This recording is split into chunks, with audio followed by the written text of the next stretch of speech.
अस्सलाम वालेकुम। आज की कहानी है भटकती रूह। तुम वहां मत जाओ, आवाज उभरी। उसने परेशान होकर कहा, मगर क्यों? तुम्हें नहीं पता वहां क्या हुआ था? ऊंची आवाज गूंजी। मगर न जाने क्यों उसे आज इस मखलूक से खौफ नहीं महसूस हो रहा था। तुम वहां गई तो अपने अंजाम के लिए तैयार रहना। उसकी आंखों में खून उतरा था। मगर वो वहां क्यों न जाती? ऐसा क्या था उस जगह? वो उलझ के रह गई। सादिक की आवाज से उसकी आंख खुली। उसने सादिक को सारा वाकया बताया। सादिक ने कहा, तुम फालतू में परेशान हो रही हो आरफा। अगर जो यही बात मैं तुम्हारे घर वालों को बताऊं तो वो हंसेंगे तुम पे। सादिक की बात पे आरफा ने मुंह बनाया। सादिक ने कहा कि तुम पागल जैसी बात कर रही हो। इतने बड़े शहर में इतना बड़ा घर इतने कम किराए में मिलना मुश्किल है। अब जब मैं बयाना भी भर चुका हूँ तो तुम बार बार जाने से इनकार कर देती हो। मैं क्या करूँ सादिक, तुम ही बताओ। मेरा तो दिमाग ही फट जाएगा। बार बार एक ही ख्वाब देखती हूँ। मेरा दिल नहीं चाहता वहाँ जाने के लिए। हम दो लोग हैं, हमें क्या करना है इतने बड़े घर का? अब वो इतना बड़ा इलाका है तो वो घर तुम्हें इतने कम किराए पे क्यों मिल रहा है?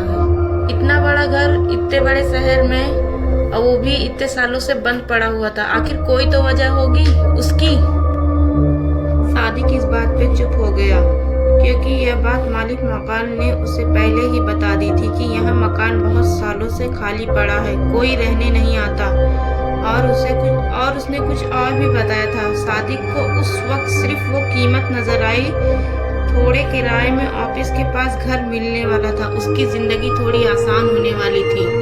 मगर दर हकीकत ये आसानी नहीं, मुसीबत थी जो सादिक ने अपने सर ले ली थी। सिर्फ 15 दिन में वो लोग नए घर में आ गए। मालिक मकान ने सफाई करा दी थी। सामान थोड़ा सा था, लोग भी, बस घर बड़ा सा था। सहन थे, कमरे भी खुले हवादार थे। उस घर में एक लंबी राहदारी थी जिसके पास कमरे थे।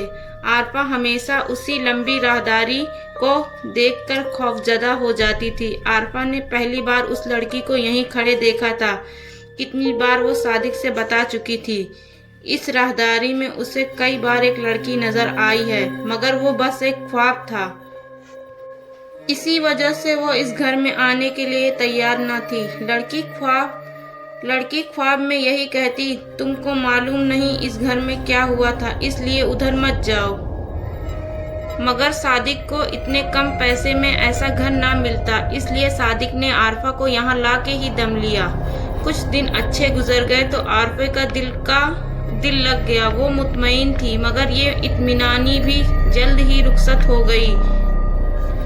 एक दिन वो खाना पका के किचन से बाहर निकली तो ध्यान उस राहदारी की तरफ चला गया और वो पलक झपकाना भी भूल गई। राहदारी में जलते बुझते बल्ब के नीचे सफेद कपड़ों में वो लड़की खड़ी थी, बिल्कुल उसी ख्वाब की तरह। यानी वही हुआ जिसका डर था, वो आ गई थी। उसने सच कहा था, वो ख्वाब नहीं हकीकत थी।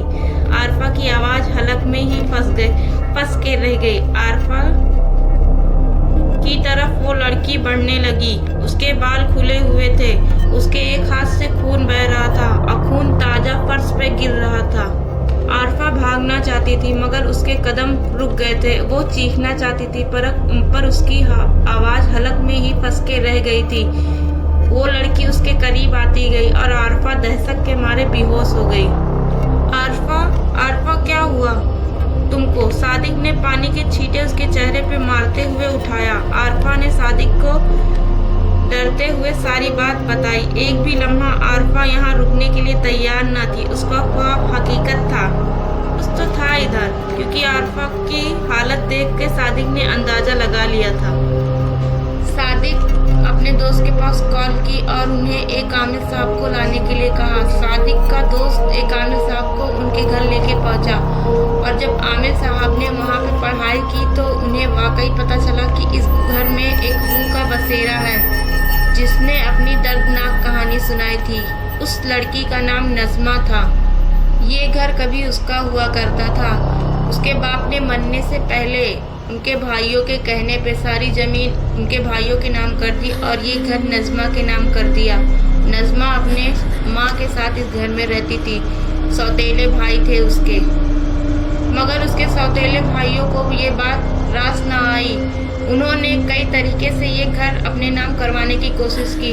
नजमा ये घर उनके नाम करने के लिए भी तैयार थी, मगर वो लोग इस घर को बेचकर इसमें हिस्सा लेना चाहते थे।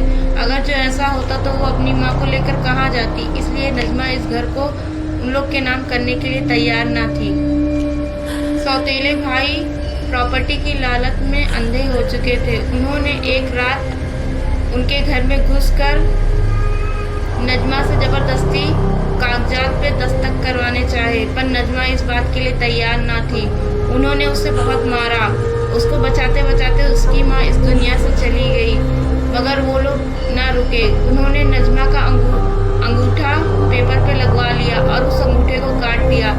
उसके अंगूठे से खून बह रहा था और उसके भाई लोग उसे इतना मार रहे थे कि घर की एक भी दीवार न बची थी जिसमें नजमा का खून न लगा था, और इस पर भी उनको सब्र न हुआ। उन्होंने उसे वहीं मारकर उसी राहदारी में दफन कर दिया और सुबह गांव में ये बात मशहूर कर दी कि नजमा अपने आशिक के साथ घर से भाग गई है। इसी सदमे में उनकी माँ का इंतकाल हो गया है। उन्होंने माँ का जनाजा तो कराया, मगर अपनी बहन को बिना कफन दफन के ही उस जमीन में गाड़ दिया, जिससे उसकी रूह उनसे बदला लेने के भटकती रही और उन पांचों की दर्दनाक मौत एक एक करके एक हादसे में हो गई। नजमा अपना बदला ले चुकी थी और उसे ये सब छोड़कर अपनी माँ के पास जाना था। आमिर साहब ने उस राहदारी की खुदाई करवाई तो उसमें एक ढांचा निकला। आमिर साहब ने उसे गुस्ल करवाया और उसका नमाज़े जनाजा पढ़वाया और उसे दफन कर दिया। इस तरह नजमा की रूह को सुकून मिल गया। अब वो घर में सादिक और आरफा रहा करते हैं, मगर उसे नजमा की रूह अब कभी नजर नहीं आती है।